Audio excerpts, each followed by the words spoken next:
Boston on the 16th of June. Just those two changes with Haaland coming in for Strand Larsen and Ødegaard for Bob. They went 4-4-2 against Sweden. The likelihood today with Arsnes and Berge and Ødegaard, more central midfielders, is that they will play a 4-3-3. Really looking forward to this one. The live FIFA rankings have Morocco in 7 and Norway in 31. That could be a false position for Norway because, as a lot of people have been talking about, they are a potential dark horse in this year's World Cup. This is the last fixture for the two sides before we get underway, and it's like a repeat of the Champions League final with kicking the ball out of play to immediately press your opponent deep inside their half. We've seen that before, Rodri. Yes, we've seen that before, but not very often, Mark, and that's why it still seems so strange for all the football fans. Real Madrid fans in attendance as well, keeping tabs on Brahim Diaz. Merson on the right-hand side had a really good game against Sweden, got 2 assists on Monday at the Ullevål in Oslo. Tough group though with Senegal and France. Got a feel for Iraq. That's a tough ask. Good challenge, no foul, and this is Saibari. Big opportunity for the Moroccans. Right across the face and cleared away with Urian Nuland, the goalkeeper, trying to get close to that one. Here's Saibari. Hakimi. Unahi. And Saibari. It's when he, the striker, comes wide, they have to decide if it's Brahim Diaz or who is going in. Is Abde, this is Unai, and good defending for a goal kick. But a positive spell. Beginning of the match, I think Norway are struggling a lot in these first minutes of the game. The heat is different because of the humidity. I don't really know if that could be an issue for Norway in this game, but it looks quite weird. They look lively every time they have the ball inside the Norway half. The cut back, this is a big opportunity, and good defending, and it had to be as well. Martin Ødegaard back there helping out. And just as well for Norway, because Morocco are finding width and they're finding deliveries into the box. One unable to find Alex Surlock. So much movement off the ball for Morocco. It's a proper test for Norway, this one. Shot from distance. It's comfortable for Urian Nuland. Conductor of the orchestra, Sander Berge, playing alongside Martin Ødegaard in there. Sloppy from Rearson. It's off to the races. Brahim Diaz. 1-0! The giveaway by Rearson. And Morocco go half the length of the field. And their star man gets the 14th goal for his country. Brahim Diaz. Brahim Diaz. That was great to shoot. You know, had another option, but it's a great goal. Not sure what David Moller-Wolf is doing, just standing off Brahim Diaz. Allowed him far too much space, far too much time. Very similar version, because we've seen that they are really strong back in defence, and we've seen in this goal how the two systems are great still. To the other end now, a chance for the equalising goal. Still alive. Pearson couldn't find a teammate initially, and then cleared away by Issa Diop. It's tempo continuing, no foul, on we go. Canadian referee perfectly happy with that challenge. This is Surlock now on the left. Good defending. Here's an example, they're perfectly content just to sit off, with Unahi providing the support for Saibari. Away by Diop. By Moller-Wolf. Touched well by Bono. Playing his football in Saudi Arabia with Al Hilal.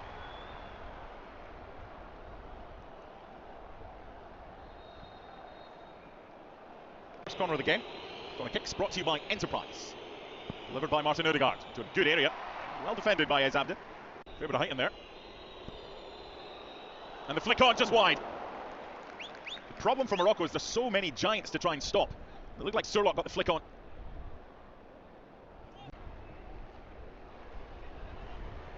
Good challenge by Arsnes.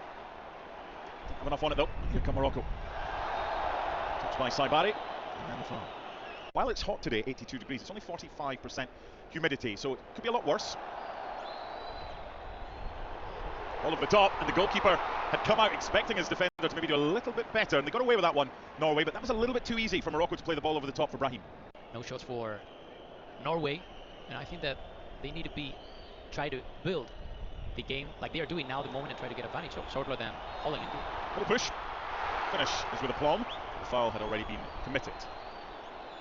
They fought it a lot, and that's why for me it's one of the successes of Norway. So back heel by Brahim Diaz, and then the effort not too far away from Urian Nuland's left-hand post. And once again, Ez Abde causing so many issues. Yeah, we see how easy it is for Ez to be there to control the ball. Sander Berge. Once again, it breaks down in that area. It's not the first time today for Norway. Morocco in transition with pace. And a problem for any team. This is Ez Abde. Plentiful options headed away by Hegem. A bit of space here. It's the fullback Ryerson. Looking for Surlot and headed behind. That's better from Norway. Can he get an assist here? Oh, it was left. Arsnes wanted it left. Back in by Ryerson. And Holland again is frustrated. Holland in the middle. One back by Nusa. Referee saying the ball was won. No complaints from Nusa. And the free kick for Norway for the foul by Sanderberg. Did it so well in qualifying, winning all 8, scoring 37 and only conceding 5. Granted, they had games against Moldova, Estonia and Israel as well as Italy. But this is where they can do something in transition. But the quality so far, Norway has just lacked. Better. That's what they need, the intensity, which hasn't really been seen. In for Haaland and off Diop. Much better from Norway, just doing what they do best. They're asking for a handball in Morocco's box. Let's see the replay. No, off the shoulder. Yeah, clear. Only 2 or 3 yards from goal. He's beat the man at the near post this time. It's not going to go out either. One back by Unai. Now the counter. This is where Morocco have looked most dangerous. Nice switch by Ez Abdel. No one there to follow up for Morocco. Whether or not that was the best option, there were 2 players at the back post with Saibari in acres of space, but instead the shot was made by Hakimi, and well, he is Hakimi, and it wouldn't surprise anybody if that had ended up in the back of the net. Girona midfielder Azzedine Ounahi with the delivery, doesn't get beyond the first man, headed away by Martin Ødegaard. This time headed away by Ryerson. Hakimi nods it down. Rouadi starts again by sending it back.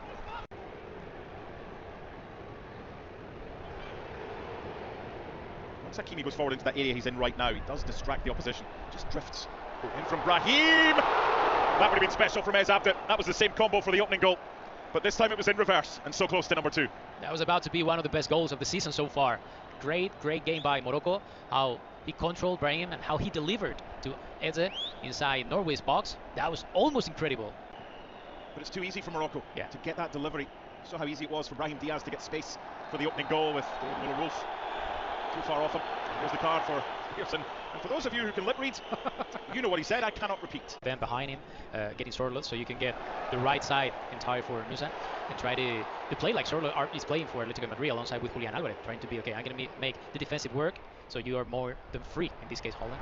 Kimi's gone forward and it's causing mayhem for Norway. One of the keys to Morocco's success is the defending from the front from their wide players, Ez Abdel and Brahim. Touch by Hakimi, he's such a good player. Ooh. No foul, turned into trouble, went looking for it, Brahim. And Nusa and Haaland, and behind for a corner kick. Tried to get as close to the goalkeeper as possible with the deliveries. They've done that again. Bodies on the ground, there's 2 Moroccan players down. Referee lets it go because there's advantage, and it's 3 on 3. It's a good ball for Hakimi. Left by Brahim, and then the effort saved. The advantage was good by the official. Morocco didn't make as much of it as they would have liked to make an impact given the talent that they have, and also they need results straight away. Nusa. Swing and connection. And corner. 6th corner for Norway in this first half, but only troubled Bono once. To the back post and Surlot this time. You would think that Sofiane Amrabat will be in the starting lineup when Morocco face Brazil. Norway trying to get a quick start to this second half, and they've got themselves a corner. They had plenty in the first half. 1 of the 6 because goalkeeper Bono held on to it for too long. This is the 7th of the game. Again, Ryerson involved. Landed the Giants in there, and they'll do it all over again. Ødegaard to take. He blew the whistle quick there, did he not? They have the opportunity to try and stake a claim for a spot in the starting lineup, so you look at it both ways.